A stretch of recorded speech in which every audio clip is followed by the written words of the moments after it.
Before we begin, I would like to introduce you to Dwanna Nicole and Kori Jones.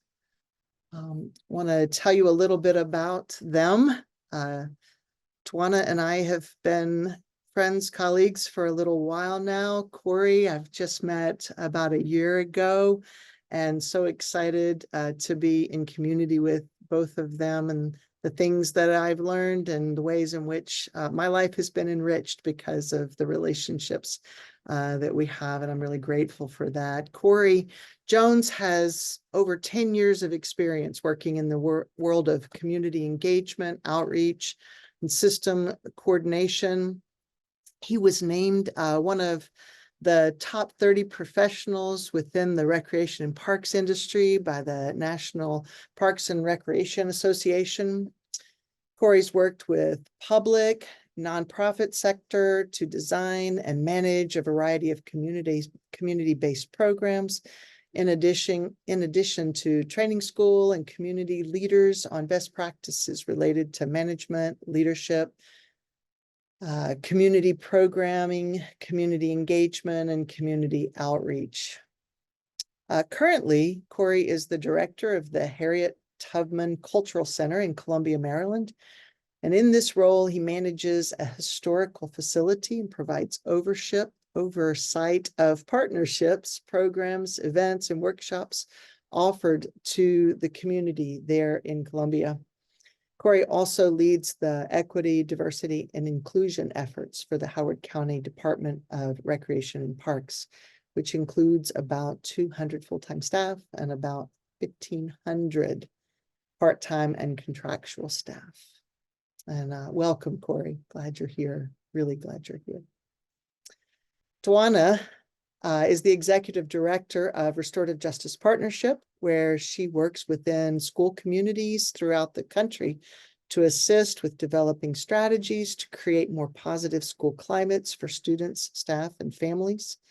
She provides training and implementation support in restorative justice to all stakeholders within school communities in the form of resources, complementary professional development, and on-site assistance. Prior to her work with the Restorative Justice Partnerships, Dwanna served as Advancement Projects Director of Policy and Stakeholder Outreach, where she developed strategies to implement the policy agenda of Advancement Project and its partner organizations by supporting local, state, and national campaigns. She has built and maintained relationship with external stakeholders, which includes teachers and teachers' unions and school officials and judges and policymakers, in addition to community members and families, in order to create a diverse constituency of support, not just for Advancement Project in her former life, but also in her current life. And I'm really grateful to be able to be in communication with the two of them today. So with that, I'm going to stop sharing my screen and we will have some conversation. I guess the first question that I'd like to ask both of you is just talk a little bit by way of introduction of yourself. Like, how are you showing up today? And what are some things you get excited about with regard to community engagement? Yeah, how did you get here? So I'll leave it there for right now. You want to go ahead, Dwanna? Going first. Yeah, so thank you, Kathy. Thank everyone for joining this evening. How did I get here? So I am a former educator, and I found myself, I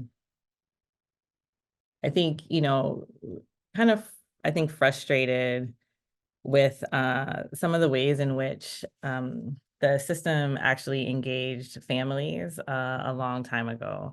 This is prior to like my introduction to restorative justice in education. But with this work in particular, I just, think about my own childhood and just recall my own relationship with school, the times that I felt supported, the times that I didn't, the times where you couldn't really tell that there were things going on, the times where individuals offered me grace because of things that were happening, because they cared enough to ask.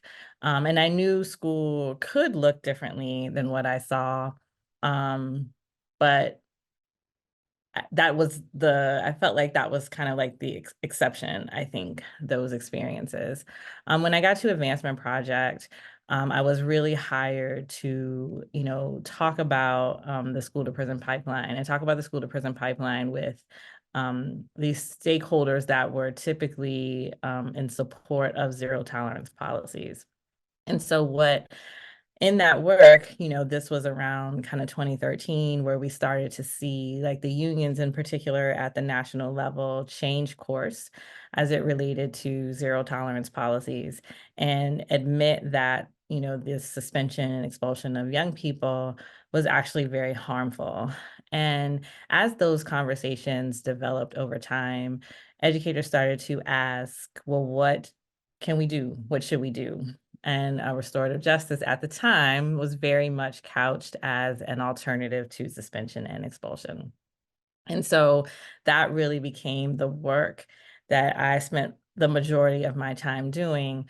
And what I recognized was that the training was great. Trainings were great, but when educators went back to their school, they didn't know where to start. They didn't know what to do. They had just learned maybe this philosophy, maybe they had learned a particular practice, but they weren't sure how to implement this work. And so that's where we kind of specialize, I think, in helping administrators, educators actually take what they learned from the training and put it into action.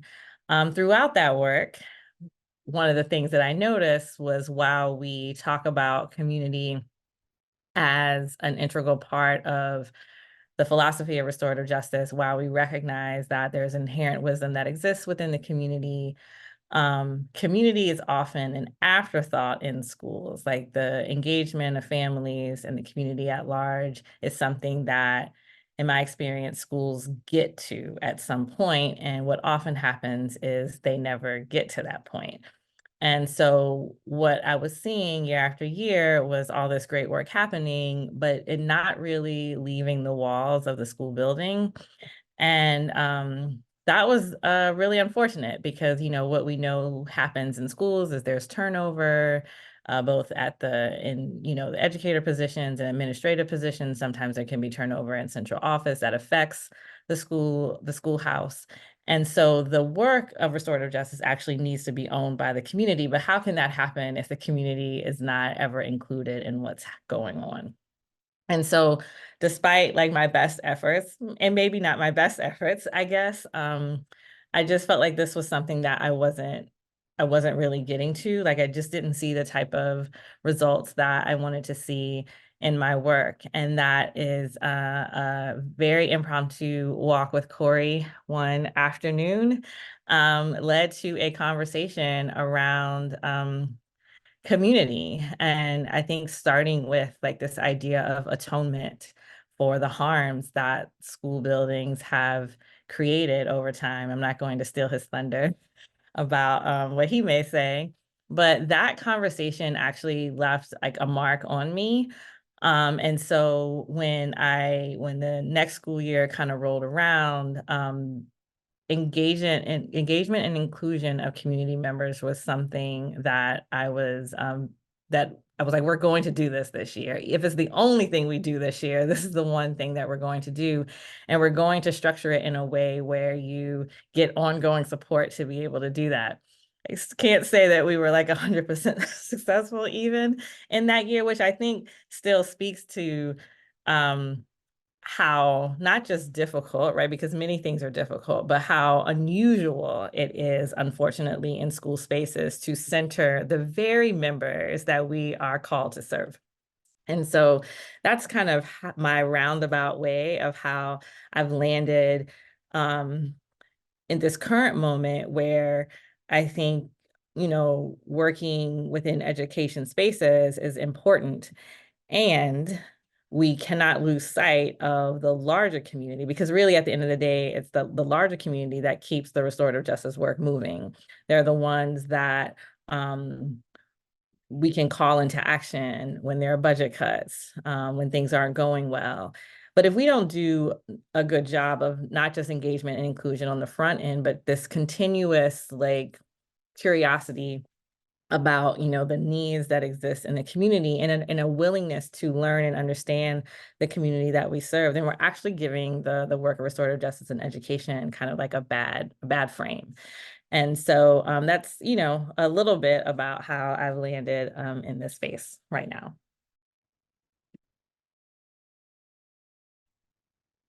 So one, Kathy, I love that question. I often wonder how did I get here?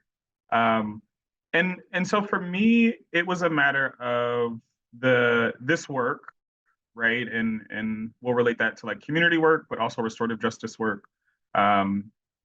Is work that I've always done and always been a part of. I just wasn't always able to identify it as such.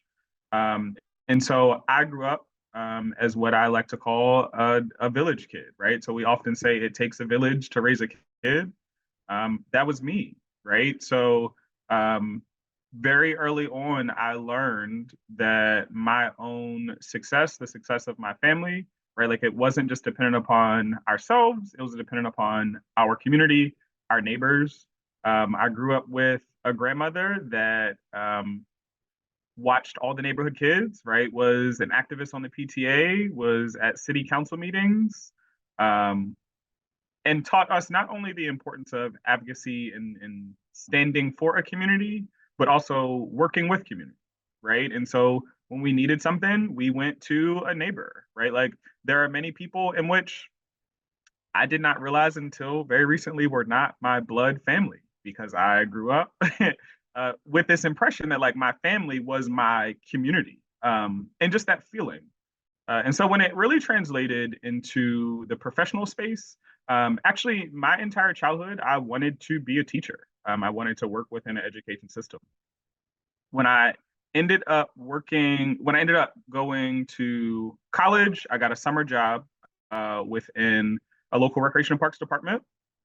And I realized I didn't actually want to be a teacher, because what I wanted out of education, I could actually get in another space. And that was just the opportunity to connect and build community, right? And so in my head, the only place that could happen was a school. But I learned and realized, right, like it can and should happen everywhere. And so for years, I've been doing a mixture of things related to community, whether that is designing community programs, helping outreach to communities, build communities. And in that work, I realized that it was work that not every institution and system does at all or does well. And I realized that the upbringing that I had, in which we lean on our community, we engage with our community, that wasn't something in which folks were really used to or accustomed to. And so that really transitioned to the work, to working with other organizations and agencies to really understand and bridge that gap, right? Who is the community that agencies are responsible for serving, and then how do we help them get to a point to reaching that community, but then also building authentic community, right? And so we often use community in so many different ways, in different meanings. But how do we reach a point where it's not just like the thing of community, but the feeling of community, right? So how do we build authentic connections in which folks feel like they belong and a part of, rather just engaging with kind of transactional relationships. And so, like you said, currently I lead a community facility in which what we do all day, every day, is engage with community, build community, and respond to the needs of community. And so at this point, I really work with systems to identify what is it that communities need, and how do we use the resources available within a system to meet those needs, which actually is our responsibility.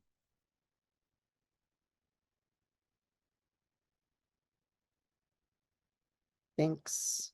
Before I move to the next question, is there anything else you want to say about like community and like just preface before we move to the case study? I'll say, and just to kind of to touch on the conversation that Dwanna mentioned, I think that when it comes to education in schools, and actually something that like I was unpacking very recently within my own life, I don't think we recognize how often so like schools, education systems are placed within communities, and I don't think we fully, or I don't think we always recognize how often within school buildings, within school systems, right? Sometimes those are the first times in which our young people and our families don't feel a part of it, right? And so even within the engagement within this work currently, a lot of it is around realizing that there is harm currently happening, right? Like there is harm that has happened over time, but then there's also harm that we perpetuate. And so really just trying to strategize and think through, how do we look at things that have happened? There are things in which I experienced in my childhood in our local school system that are still happening, right? So how do we really work to acknowledge those things, but then also impact the harm that has been done, and stop harm from being done? Mhm. Thank you. Dwanna, anything else from you? No, I say this sometimes because she may walk in. I think when Kori mentioned, being like a village kid, I like to think that I'm raising like a village kid who she is loved by many. I think she also has a very broad view of what family is. Everyone's auntie or uncle, and sometimes they're just first name. And I have seen kind of like the benefit of what it looks like when love is poured into a child in that way. And she gets love from multiple spaces and has her entire life. And that has really shaped the type of human being that she's growing into. And, one of my biggest fears as a mother was actually sending her to school. Because I have seen how school kind of strips the innocence out of children, particularly Black and brown children, over time, strips their autonomy, their agency, and we're trying to raise a little powerhouse of a child. And I was really fearful of that. And it was actually the community that we are a part of, the many educators who have poured so much into my daughter, that were the ones who not, said school's going to be okay, but assured me that if there was something that wasn't okay, that she would tell me. And so I think that I think that the fear, the relationship that people have, that families and communities have with schools is so very important. I've learned just, the significance of that, like over the last kind of 5 years with my own child. And so, you know, the this is not just kind of the work that I do, but this is also like a very personal thing for me too. Like my daughter goes to a school that where I believe where people know her, like people who are not her teachers call her by her name, where the question that I ask every day was, are you happy still at school? Are you having fun at school? And, you know, her school really, I think, does a really great job of ensuring that young people, and by extension the young people, but families are cared for, where it is like a good relationship between the building and the community. And when there have been issues, right, there are responses to those issues. And so but when you started with kind of like just like how are things and the work in general and what is it like, it is also very personal work as well right now. As it should be. Absolutely. That's right.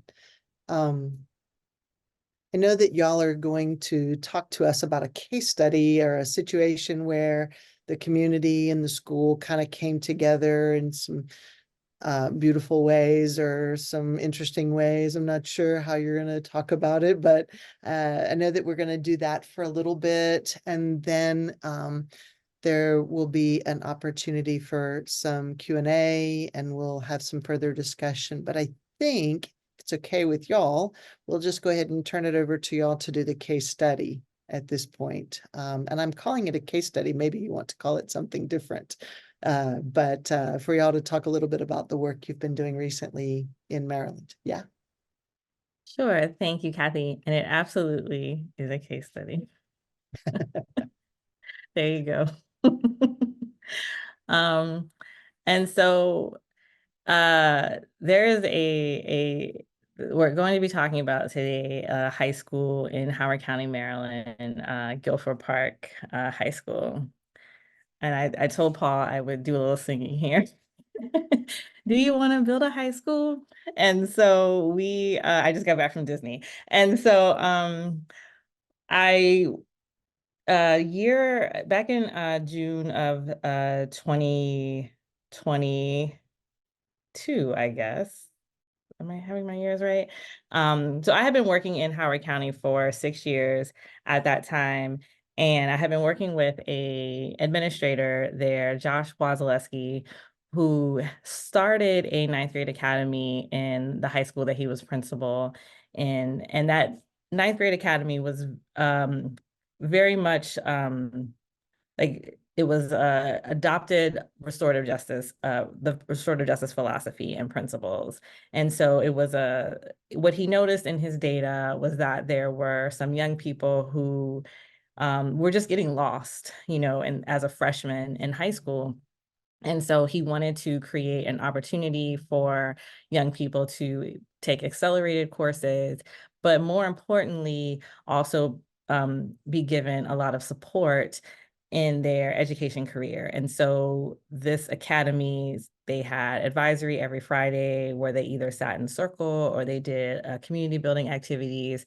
As we watched these young people matriculate through high school, they maintained relationships with their ninth grade teachers that were unlike any that they had had in classes since they were freshmen. There was a lot of success. There was great data that we saw out of that school. And so when he was named principal of this newly built high school in the county, one of the first questions that he received was, are you going to do a ninth grade academy at the new high school?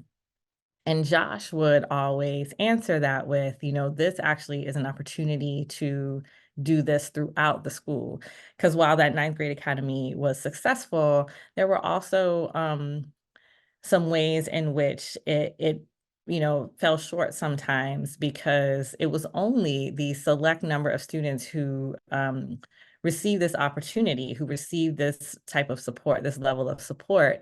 And so opening this high school actually presented an opportunity to start fresh, to start new, and really build something beautiful for young people. But when it came in particular to families and the community at large, I actually want to read like a quote of his from back then. Another opportunity we have with the opening of the new high school is to ensure our students and families receive a chance to participate in the creation of what this community will become.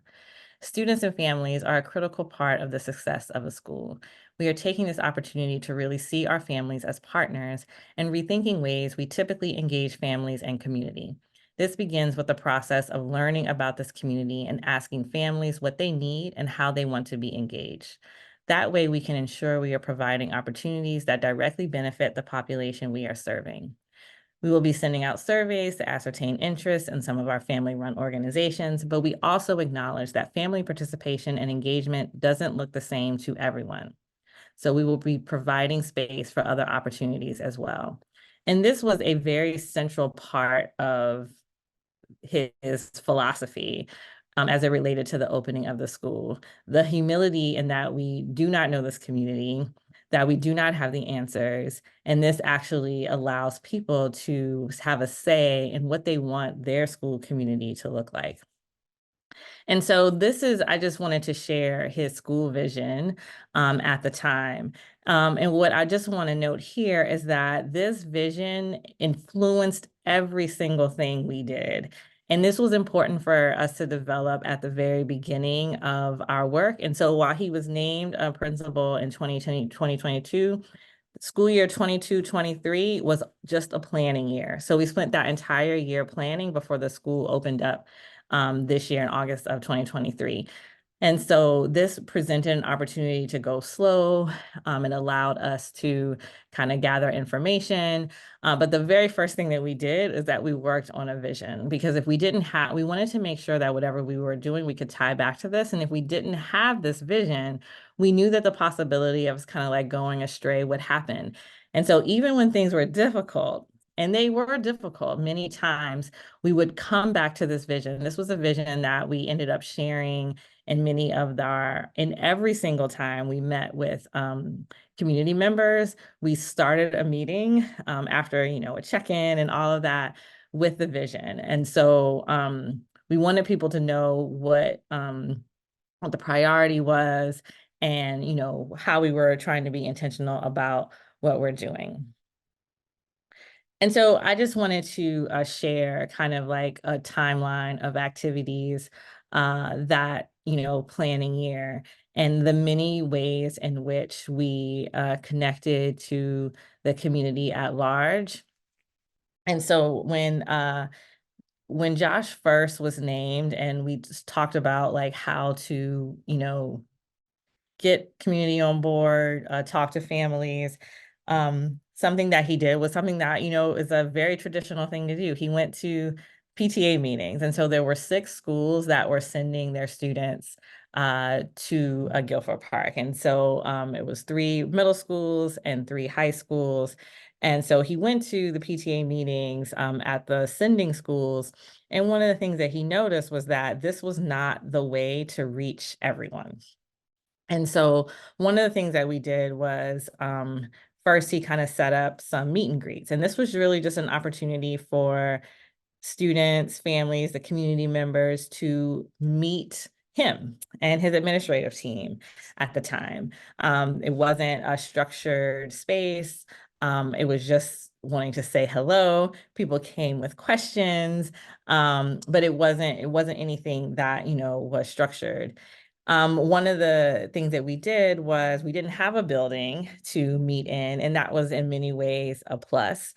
There were some conversations around meeting at one of the other school buildings, but he was intentional about not meeting at schools at all. And so we met at libraries, we met at community centers, we never met in a school building. And I think that that's important. We talked a little bit earlier about how, for some people in community, school is a source of harm. And so, we're trying to not replicate the harm in anything that we do. And we're trying to acknowledge that, how do we meet people where they naturally gather?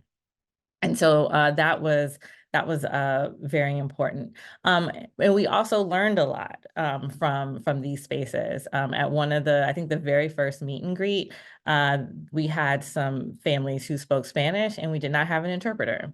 And that is a lesson. That was one of the many lessons that we learned. And this was not the only time that came up. Because how are we supposed to be intentional about inclusion when we don't know, again, like, we were in a learning space, like, how do we know our community and what the needs are? And so this idea of having translation or having an interpreter at meetings was something that we realized kind of as time went on. And I'm talking a lot, and I can't see Kori. So Kori, whenever, if you want to add to anything, just let me know. I wanted to share the introduction. So I mentioned that, each session started with a round of introduction, and I have to give credit to Compassionate Ko'olapoko group in Hawaii. I actually borrowed these questions from them. Around, the place you took your first breath, and the place you lay your head at night, and your superpower.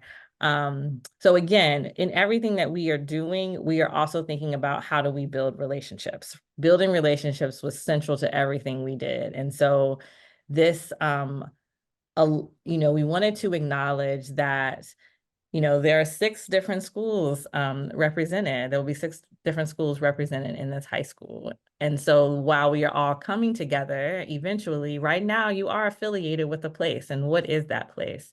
Not everyone was from Howard County. Not everyone was from Maryland. And so how do we acknowledge the depth of our community?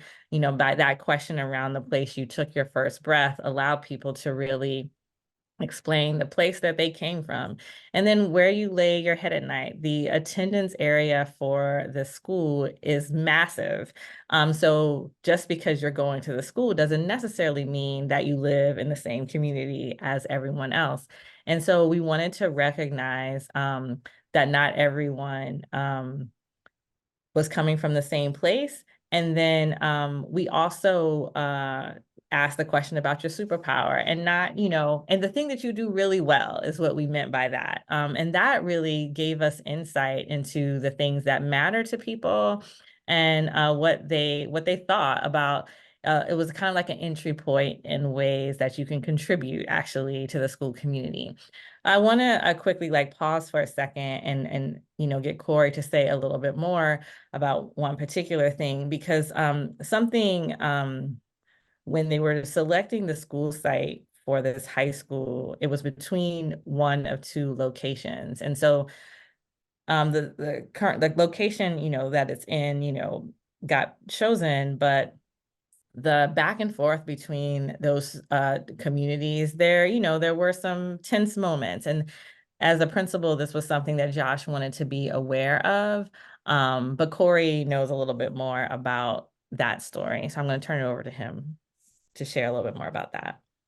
Yeah, so Guilford, the high school sits within a community called Guilford, and Guilford is one of the historically Black communities within the Howard County region.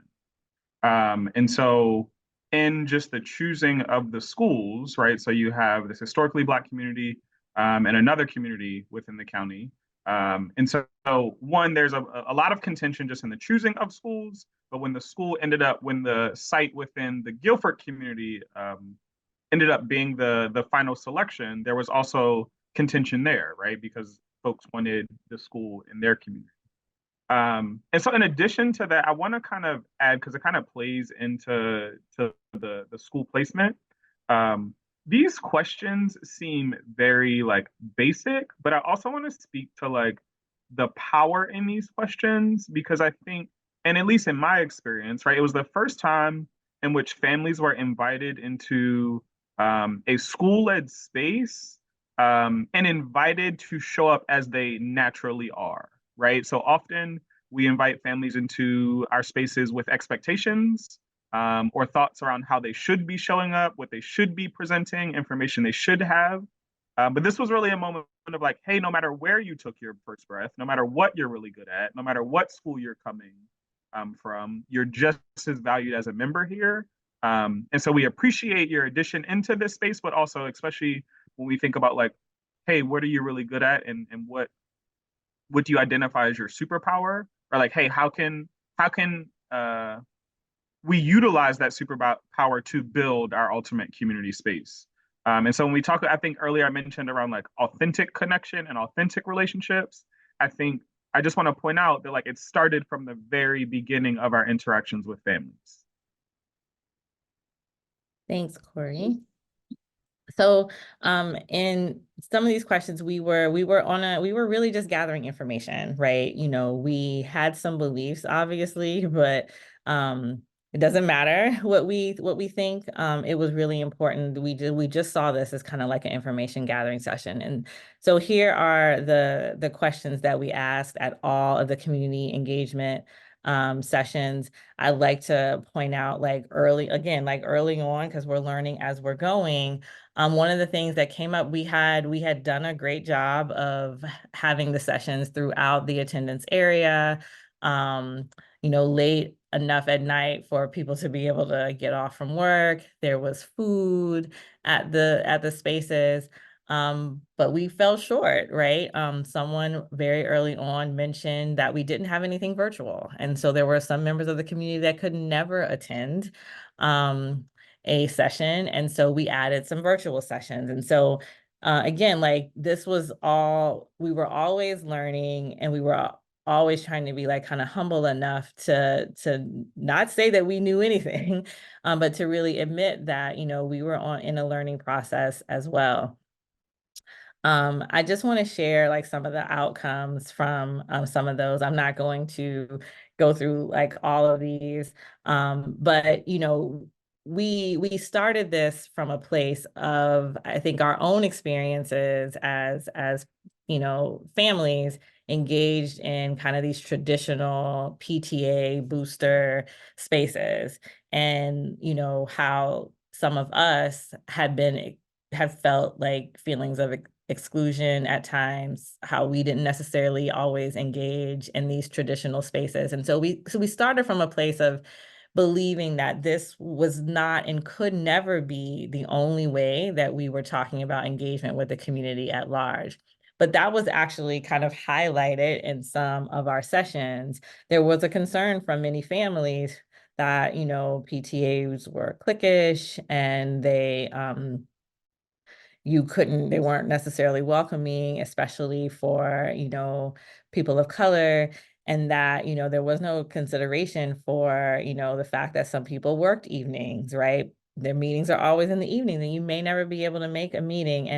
And sometimes this idea around your care, concern for your child is very much, unfortunately, kind of tied to whether or not you're showing up at 6:30 on like a Wednesday night, and we were intentionally trying to actually work away from that. But what we saw in some of the outcomes was that other people were just as concerned with that as well.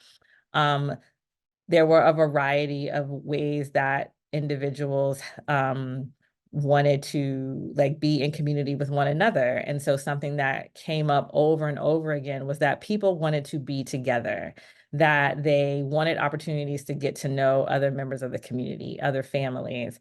They wanted opportunities for their students to get to know one another. Bailey, I'm in a meeting. I told you what happened. And so we wanted to take some of their ideas and kind of put them into practice as well. And We Dwanna, if I can really quick, Sure. Even within these, right? So like if we look through this list, I think what's super cool about this list is like I would think that families in a lot of our school environments want the same thing, but how often are they given the chance to express that? Right. And so just the level of empowerment in which families were given. And we'll go next into kind of superpowers and where families were willing to help out, but simply by asking them, right, like again, what is it that you need? And their ability to voice that. Yep. Thank you. And then okay. And then, as Kori was saying, I think this was really one of the most important questions that we asked, acknowledging that everyone will not want to contribute or has the ability or the desire to contribute in the same way. And so asking like how people wanted to contribute, what was the thing that they did really well that, they could provide for the school. Kori, did you want to say more here? No, I have full appreciation for this list, and I really think about when we think about all that comes with just working within the education field, right? Like having these things taken off of our plate. And so, really, when we think about this whole idea of like community engagement and family engagement, the intention is to be able to make everyone's jobs easier, right? So when we have um, families willing to step in related to technology needs or supporting student clubs or linking people together. A lot of things that our school staff typically take on, but the ability for community to step in and take that load off of so that our school staff can focus in other areas. Okay, and so there had to be a PTA and a boosters, so we knew we couldn't necessarily kind of not have these family organizations. But because we did all that groundwork in our community engagement sessions, we could actually think about like how to design these organizations in a way that tried as best we can to not kind of replicate some of the reasons why people were not involved in some of their other schools. And so we started the first meeting by the creation of some community norms. We had an organization, Anti-Racist Education Alliance, come in and do a presentation on diversity, equity, inclusivity in community organizations. we were like intentional about naming over and over again that we wanted the PTA, we wanted the boosters to actually reflect the student population. And this process was really slow. It took a really long time to develop the organizations, and there was pushback. There was some pushback from some folks who felt like we were moving too slow. And again, this is why when I mentioned that vision earlier and why, I have such admiration for this principal is because in the midst of that pushback, he held firm to his commitment to wanting to do this right. And it meant that it might not happen fast, but it would be something that we would be proud of. We had a number of folks who were leaders in their current schools, and we wanted to both honor the knowledge that they had and also make space for the idea that there were some people who may not have had the opportunity to serve on like a PTA in a leadership position, but were completely capable of doing so. I know we're kind of running up against the clock. And so I wanted to, and maybe Kori can say a little bit more, when it came to like kind of the hiring of staff, one of the questions that was asked of staff was directly related to student and family engagement. And the first time we met with the instructional team leaders for the school, the second day of that 2-day retreat included a tour of the entire attendance area that was actually led by a community member. Kori, did you want to add?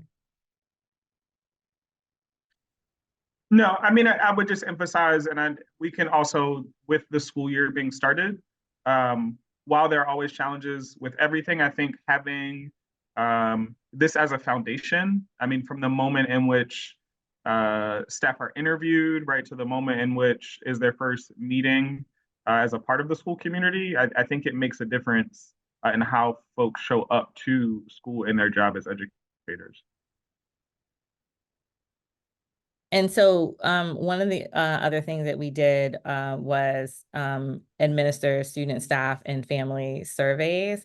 And just these are the questions that were asked on the surveys, wanting to know what their idea school culture looked like, felt like, what would make people feel welcomed, what does engagement look like, and how they want to be engaged. There was a separate survey for incoming ninth graders and incoming 10th graders, because incoming 10th graders were at a different school their freshman year, right? And so, wanting to know like what transitional support looked like as you moved from one high school to the next. But these questions, we come back. I still look at the answers to these survey questions often to ensure that the work that we're doing now is actually directly tied to some of the things that people said that they needed. And so just want to end with just some kind of lessons, always learning lessons. So people really appreciated ongoing communication. And so for the year that the school was still being built, the principal was very active on social media. He sent out weekly messages every Friday, and people appreciated just the constant communication from the principal, the constant ongoing communication from the principal. He still does this. He still sends out weekly messages every Friday, and he still posts, things that are happening on social media. Just, even we tried our best to be mindful of barriers to participation, and in some ways we still fell short, right? So considering language, the time of day, the place that you're meeting, anything that may prevent someone from showing up, like how are we trying to eliminate those things as much as possible? Is there childcare? Is there food? That we knew from the very beginning that we were not solely going to rely on the PTA or boosters to be the only method of engagement. We have to continue to think about ways that people want to contribute. So in this school currently, there are families who come in and they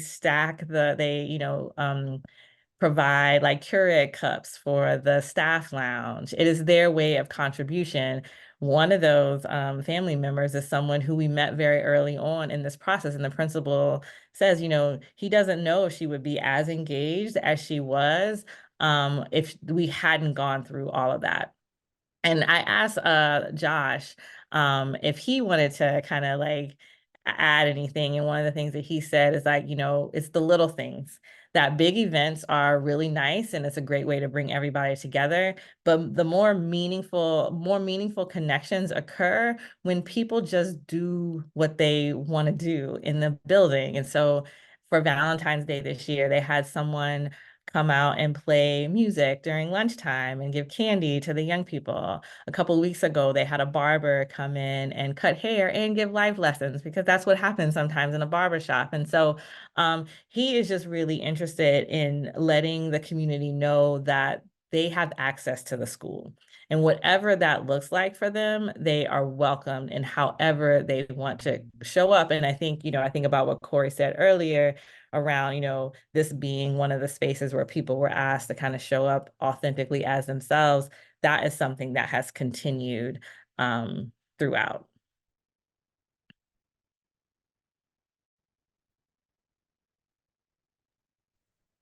Wow.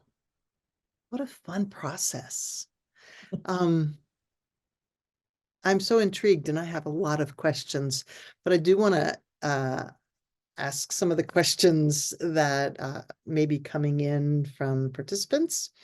And we have one. And then I have one as well. But so one question that has come in is, what role did community input play into the hiring of staff at Guilford Park? Are there plans to do post-surveying with the community to determine the effectiveness of their engagement with Guilford Park? Yeah, sure. And so I think that, when the interview questions were developed, there was some intentionality around asking particular questions related to the work that we knew we wanted to do in the school. And so the one question that I showed was just one of several questions. We try to develop interview building. The people kind of participate on panels. I don't think we're there yet in this particular school district. And to the question around like kind of post-surveying, we have had conversations about we do sometimes do school climate surveys where we survey students, staff, and families, and the questions that we ask are similar. So we're actually able to compare results and see if every stakeholder feels the same way. And that is a conversation that we have had this year around administering the surveys, not just for the benefit of families, but also for the benefit of students as well. I will say that the union, I'm in the union's office right now, the union just administered a school satisfaction survey for this school year, and the morale at this particular school is 100%. 100% of staff agreed that the morale was good, which is uncommon, I would say. And so, but I think that we have done quite a bit with staff, and I even with all of this, even with all that we did, even with the intentionality behind it, there are some, in many ways, I also feel like we could have done more when it came to community engagement. And so I think it is just again, just like a lesson of even when you're doing it, right, you still got to do it, and you got to do it all the time, and you can't really let it falter at all. And I'll just add, while there hasn't been any necessary like post surveying, I think the community's willingness to show up for different things. And so Dwanna talked about, was it a Valentine's Day? We also did stuff for Black History Month, right? And did sessions for students and staff around like the history of that local community. And again, this was all by community members, right? And so their willingness to be engaged with that process and show up for the school in ways in which haven't been done before traditionally, I think are also kind of some data in terms of their view of the effectiveness of that engagement. I think there was some research done several years ago that said it wasn't even about the outcomes that people expressed satisfaction with the process. It wasn't just the outcomes, but it was the process. And if the process felt good, then they were satisfied with the process, even if they didn't get the outcome that they wanted to get. And they did, like, research in lots of different spaces, but process matters, engagement matters. And so I think what you're saying there, Kori, is like people showed up, and that was a demonstration of like, hey, we're satisfied with the process here. Dwanna, I continue to hear you say, even we could have done more. Yes, and like, right. So there's another question here that I appreciate. If we are unable to start from square one in engagement, but now we're trying to retrofit the current system, like what are some things that are important? Where are starting points from y'all's perspective? Where should you start if you're coming back and don't have the advantage of starting from ground one? Yeah. I mean, I would say that relationship building, right? So whether it's starting fresh or starting with a system or school that already exists, doing the work to understand who that community is, who lives within that community, what are the experiences of that community, what are the talents, like just to authentically understand who is the community in which we are visiting as a system, right? And I think that if you can do that work and really understand who you have on your team in terms of, and I think that's the other piece of it is considering the community as a part of your team, right? Not as a separate entity, but as one collective unit. And if you can build authentic relationships and consider the community as part of your team, I think whether it's a new school or an existing school, I don't think that will make that big of a difference.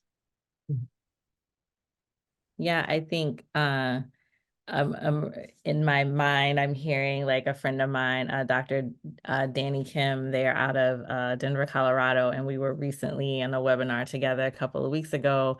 And one of the things that they said is just do the easy thing, right? Like if you're in a school building and you have families that speak Spanish and there's no one in the front office that can speak their language, like bring in somebody who can speak their language. And I think that one of the things that they emphasize is like we often are looking for like the big thing to do. But there are tiny things, there are so many tiny things that would have such an incredible impact. And so start there, start with the easy stuff to do. Thanks. So there's another question here. Also a really good question. And hi, Maria. So thanks for the work that you both are doing. I work in a South Central Pennsylvania school district that is slowly moving towards restorative practices, not justice. There is still an overwhelming amount of resistance to RJRP. Given the current resistance and the desire to eliminate RJ at the collegiate level, how are you all working to address the disparities? The disparity in what people want to do, or disparities like kind of overall? Yeah, I think, Maria, do you want to jump on and clarify your question? You want to type it in?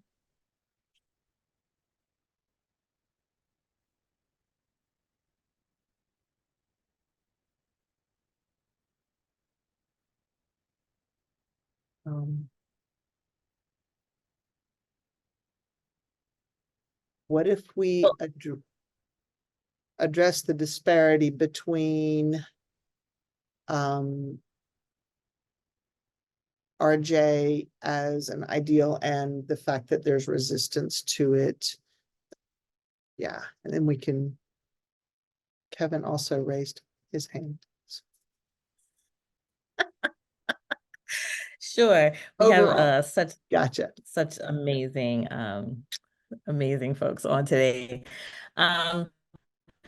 Yeah, so I think that a conversation that I've been having a lot lately is that in many ways while there are people who have been historically resistant to restorative justice. And I appreciate that, you know, you emphasize that they're using restorative practices and not justice in the school district. And there are people who have, and sometimes those feelings of resistance come about because people don't know, they don't have an understanding, they have a misunderstanding of what it is. And then there are people who have experienced something and their resistance comes about because what they experienced wasn't done well. And so I think that like part of what like I often try to do is try to uncover like where the resistance is coming from. Because if it's you don't understand, well, then let's create spaces for you to develop an understanding. And so, you know, we use Kathy's book a lot to help develop that understanding, because you can't really do anything in a school community, school building, school system, if people are thinking that restorative justice is something that it isn't. And when in the past where we've tried implementation efforts, and people are like, oh, it's not a good classroom management tool. It's like, well, it's not designed to do that. Or it's not this other thing. Well, it's not designed to do that either. And so let's first spend some time talking about what it is, more importantly, what it isn't, and then we can work from there. If the pushback is because they had a bad experience, then I think that's like where like kind of curiosity comes in. So tell me why you're resistant to this.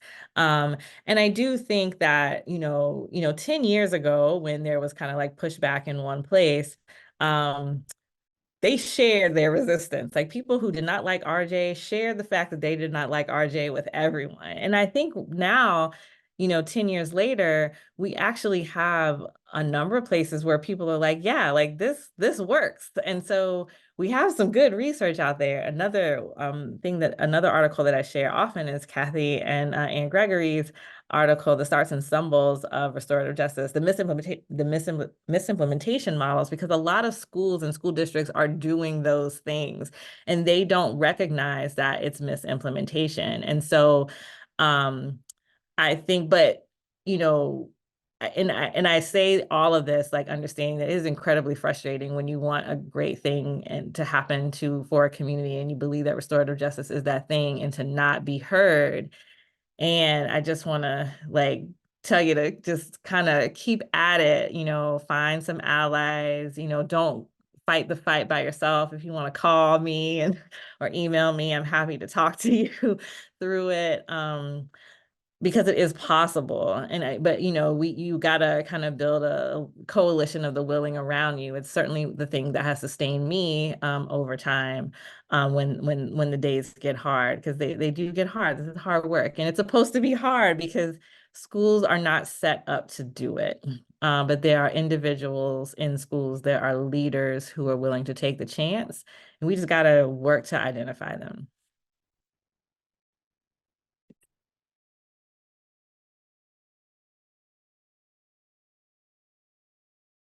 Kori, you got something to add there? No, don't want to include what I was gonna add. We're good. Oh, I was going to share too, like the way this conversation started with Dwanna is I was talking with one day about teacher attrition rates and how do you sustain the work of restorative justice in education when teacher turnover becomes high?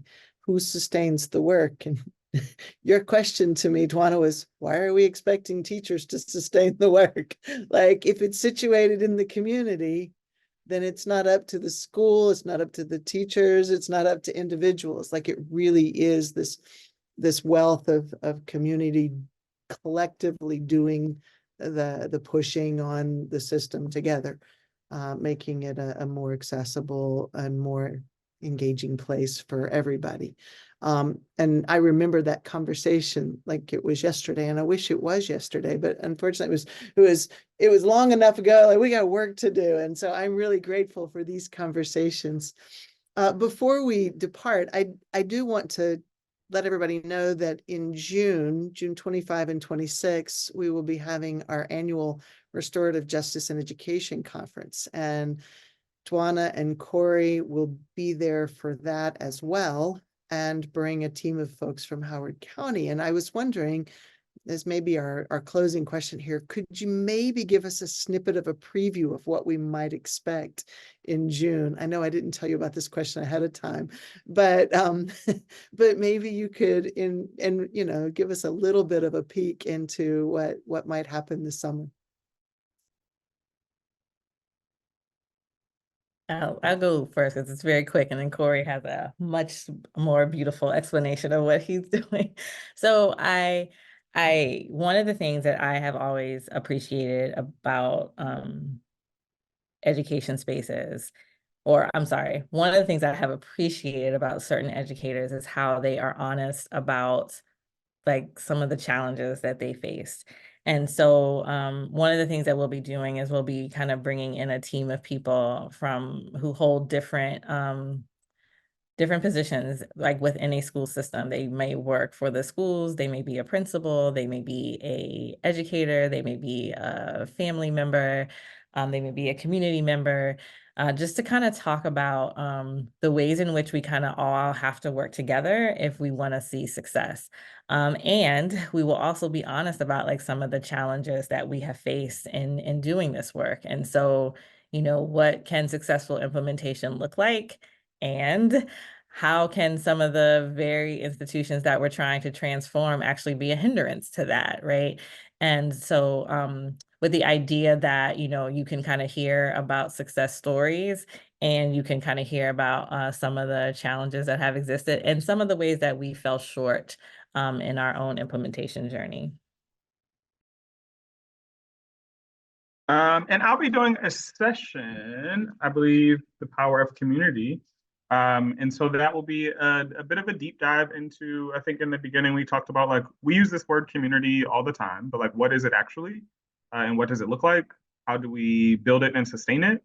But then on a larger scale, right, like, what is harm that has happened within community? How do we really analyze harm and understand its impact and its long-term impact to communities? But my favorite part of the session is really around community organizing, right? How do we, the question we had before is like, what do you do when it is you versus the system, right? And there's lots of resistance. So really just looking at like, what does it mean to organize as a community? How do you come up with a community organizing strategy? How do you build your team around community organizing in order to see the results and the change that we want within all of our systems? And so come join us in June.